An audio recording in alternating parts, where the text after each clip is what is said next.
Hore, Sriwijaya FC menang 2-1 lawan Persiba Balikpapan. Sriwijaya FC menang 2-1 dari Persiba Balikpapan di pertandingan pertama babak 8 besar Liga 2 Indonesia. Laskar Wongkito sempat tertinggal melalui gol cepat dari mantan pemainnya yakni Yogi Novrian di menit kedua setelah memanfaatkan kelengahan barisan pertahanan Sriwijaya.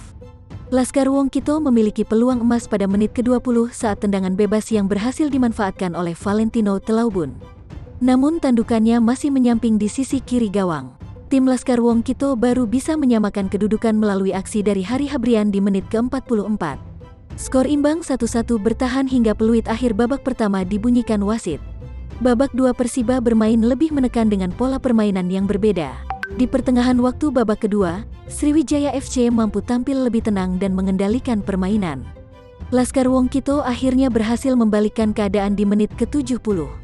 Amunisi anyar Sriwijaya FC Sunawan Rusmi berhasil membuktikan diri dan mengubah kedudukan menjadi 2-1 setelah berhasil mengecoh bek Persiba Ngurah Nanak dan menceploskan bola.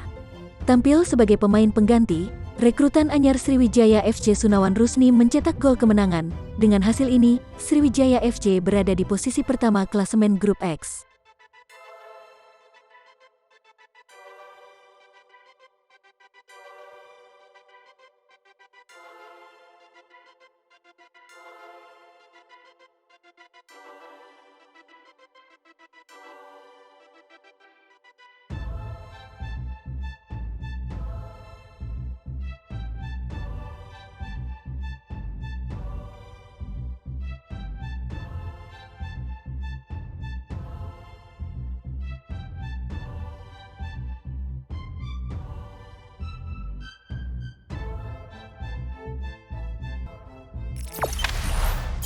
Jangan lupa subscribe, share, komen, dan like ya.